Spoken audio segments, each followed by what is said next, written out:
Hello, Caroline. Are you there? Please reply if you're reading this. I wanted to ask you something. You married my son 2 years ago and came to live with us, but you're still working. Why is that? When are you going to quit that silly job of yours? You're going to be 30 in a few months, you know, right? You also know that my husband runs a company and someone has to take over that company after your husband. I suggest you start getting busy bringing a new member to this family. A male heir who will take over the company one day. Have you even put any thought into having a child? Besides, I sure would like to see a grandson soon. Good morning, Mother. I think I mentioned this numerous times, but the person that will take over as the president of your husband's company will be determined on merit. That's how your husband wants it. He's not going to have a family member just take over because this person is a relative. Well, that's all very virtuous and all, but that's not the real world, Caroline. In reality, my husband's company has been run by 3 generations of this family. It's been handed down from father to son for generations, and our company has profited because of it. Merit alone will not suffice. There is a little thing called tradition, which you seem to be lacking, Caroline. It has already been decided that your husband James will eventually take over as the next company president, and after him his son, my grandson. Yes, well, tradition is all very good and all, but times have changed, Mother. I'm not saying it's wrong. If the person taking over is competent, whether that be James or someone else, I'm all for it. Will you stop contradicting me? You always find a way to refute everything I say. My husband has informed me that you are a very competent and reliable employee, but your competence and this issue are completely different. You are in no position to determine company policy. You're just another employee. I suggest you keep your nose out of it. I think that applies to you more than it does to me, don't you think? Pardon me?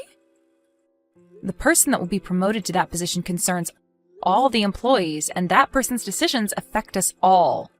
You've never in your life worked at your husband's company. It seems obvious that it's you that has no right to decide who becomes the next company president or any other position. How dare you? How could you say that? I'm this company president's wife, for God's sakes. I certainly do have the right. Yes, I'm quite aware of that, but that makes no difference whatsoever. Makes no difference? Have you lost your mind, Caroline? I'm in possession of all my faculties, thank you. Do you really think that just because you're the president's wife that you can make such an important decision? Well, I have the right to. Just doesn't seem logical to me is all. This is getting nowhere.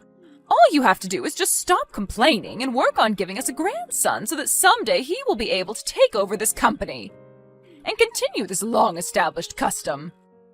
If you have time to spurt such nonsense, I suggest you use your time more wisely by having a child. Right now, I'm giving my work priority above all, and I've talked long and hard about this with Jim. Pardon me?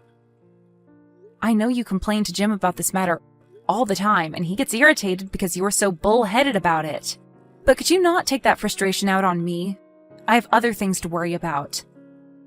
Jim said that? I wasn't trying to be difficult or anything. Just so you know, Mother, Jim is sitting right next to me and seeing this entire conversation. What? Are you serious? Why didn't you say so before? You better be ready for a line text from him later on, and it won't be a very pleasant one, I can tell you that. You tricked me into this, didn't you? You had him sit down and witness this conversation. How could you? Even if I denied such an absurd allegation, you wouldn't believe me, so what can I say? This is getting really exasperating, Mother. I really have to go. Goodbye. Caroline, are you seeing this? Answer me! I want you to come home right away and do a little cleaning. The place is a total mess. You married into this family and you live in this house. You have an obligation to do some of the chores. Sorry, Mother, I'm still at work and I have to do some overtime tonight. Got a project to finish up. Sorry. Are you serious? My husband left his position as president to become the chairman. There is not much time left for you to get to work conceiving a child. And why are you still working? There's no need. I want you to resign and stay home and fulfill your role as a wife. Excuse me? You want me to be an obedient little housewife, is that it? Are you all right, Mother? You know I'm not the type. Like I said, I give my work priority above all. Are you still going on about that? Anyways, Jim did the cleaning as soon as he got home earlier. He just sent me a line saying that he finished. Wait, you're having James clean the house? Don't tell me he's also cooking. Yes, sometimes, anyways. We're not even living together anymore. How could you even know the place is a mess? We both share household chores. When he's busy, I do the cleaning and cooking. That's what we agreed on. I don't need you telling us what to do. Don't tell me you want me to come to your house and clean too. Is that what you're getting at? Is that what a housewife has to do? This sounds like your typical mother-in-law pestering her son's wife kind of scenario, like in some daytime soap opera. We didn't opt to live near you guys just so you would pester us day and night. How could you say that? It's a mother's duty to look after her son and, in extension, his wife. To pass the experiences of being the wife of a company president. I'm sorry, Mother, but before you start with all the same old hot air again, I received permission from Jim to respond however I saw fit. Just so you're aware. Jim gave you permission? And what's this about hot air? Also, I'm going to be pretty busy with this current project, so if you send me any messages that sound like the same old spiel, well, I'm simply not going to respond. Wait, what? So you're just going to ignore me, is that it? Yes, I already got Jim's permission to do it. Jim would never allow such a thing. I better have a talk with him about this nonsense. I really can't have you interfering with my work. We're in a crucial phase now, so I would appreciate your cooperation, Mother. You really know how to anger someone, Caroline. Yeah, well, whatever. How could you just ignore your mother-in-law, for Christ's sake? Always giving your work priority and shunning your responsibilities at home. What kind of a wife are you, anyway? I will make you listen and obey me, mark my words, Caroline. You'll regret talking to me that way. Mother, have you gone totally nuts? Why did you go into our house without permission? And why did you change the locks? How do you expect us to get in? Are you trying to lock us out of our own home? Do you realize what you're doing, Mother? And besides, where the hell did you get a spare key? I never gave you one, and neither did Jim. I simply took my son's key and had a spare made down at the mall. Hold on a second, Mother. You had a spare made without us knowing? Yes, when he visited us last month, I saw his key case on the kitchen table. And when Jim and my husband were watching that football game, I drove down to the mall and had a spare made. He never knew it was missing. You just went and made a spare key to our house? For what, may I ask? Yes, that's because you two would never give me one. Jim promised he would when you first moved in. If I don't have a spare, how am I supposed to go over there and check the place and see that you're doing your duty properly? Mother, do I really have to explain? Stop right there, Caroline. If you want to enter this house again, I suggest you admit that you were wrong and obey my every demand. I want you to pledge that you will never disobey me, the mother of your husband, the current company chairman. And you mustn't forget that I'm the current president's mother. I want your solemn oath that you will never, ever again defy or refuse to obey your mother-in-law. I want your word or you're not entering this house. Wait a second. Did you just say the current president's mother? I'm not sure I understand you. That's right. Why is it so surprising? Just leave company matters to the current president. That would be my son, and focus on conceiving a child. You're the president's wife. There's no reason for you to work. Do as I say, Caroline, or there will be consequences. If you're so dedicated to your job, well, You can continue, but that means you'll have to divorce my son. And that's final.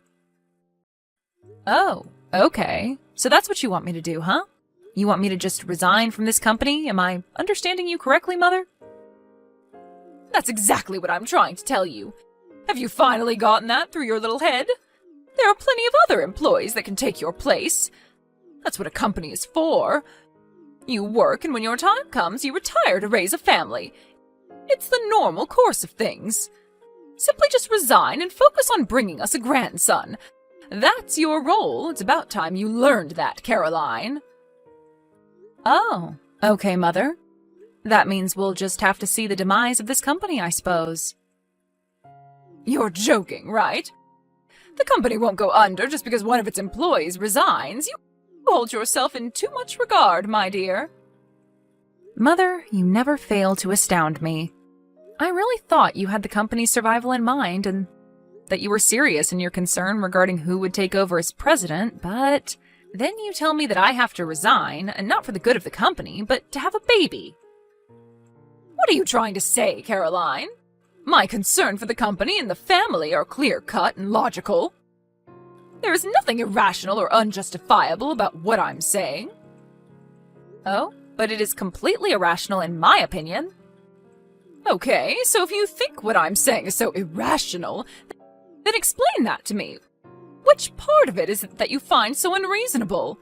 Like I said, you attach too much importance to yourself. It embarrasses me whenever you applaud yourself, extolling the virtues of your own work all the time. I mean, how arrogant do you have to be to say the company will go bankrupt if you quit? My God, the audacity! Mother, I hate to tell you this, but I'm the new president of the company. Say again? What did you just say? I said, I'm the new president of the company. I recently took over. I'm surprised you didn't know. Stop joking around, Caroline. I'm serious. This is no laughing matter. This concerns the future of our family. The next president has already been determined, ever since he was born, as a matter of fact. How could he give that position to you, please? Then why don't you ask your husband or contact Jim right now and ask him? They will both tell you the same thing. Or you could even call the office and every employee there will tell you the same thing. This is some kind of prank, right? And what about James? What's James going to do? If he's not president, is he just a regular employee? That can't be. Jim's set to resign by the end of next month. Again, I'm surprised you didn't know. Resign? You're saying he's going to quit the company? Yes, he says he has other objectives, so for now he'll work freelance and see how things go. Freelance? Meaning he's not even going to be employed by a company?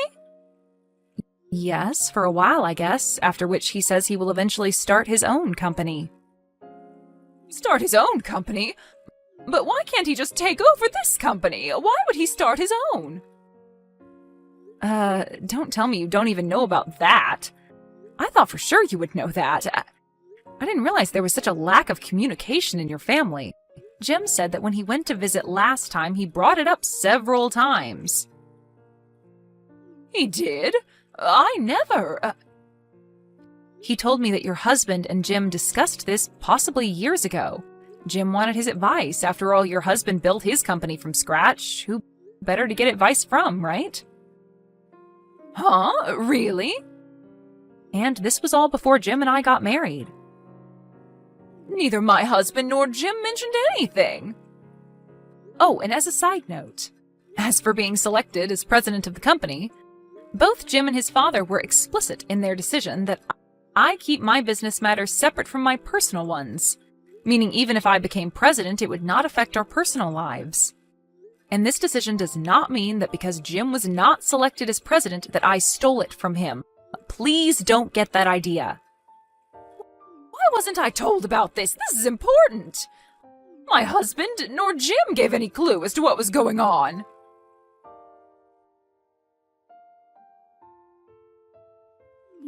Caroline, answer me right this second. Why is my husband divorcing me? What did I do that was so wrong? Hmm.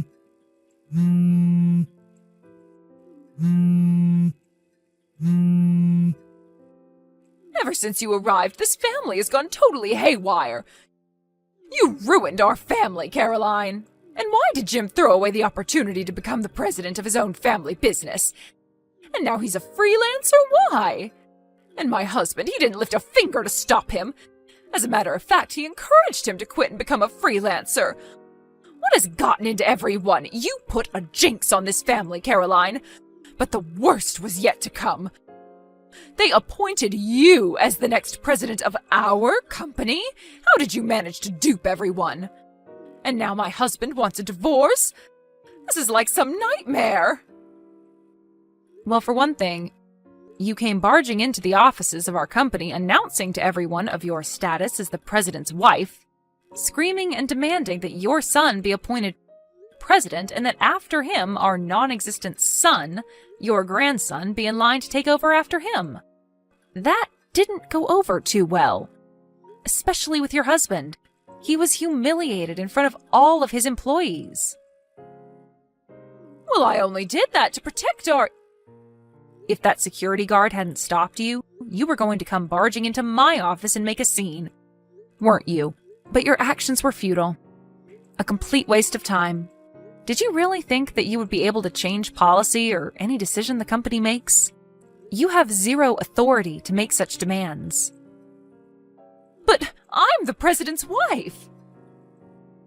It doesn't matter, Mother. I'm sure your husband told you many times about his frustration with the old traditions. That generation after generation you select a family member as president.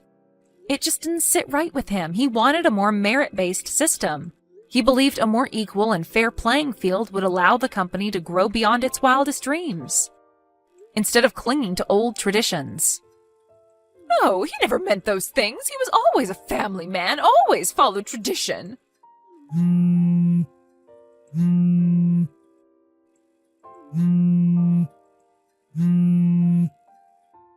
Please, Caroline, talk to my husband and ask him to rescind this silly divorce. He doesn't need to do this. I'll change. Please convince him. I really can't do that, Mother. It's really not my concern. Why? Why can't you at least do this little favor for me? Please, Mother, work it out yourself. I have nothing whatsoever to do with your marriage.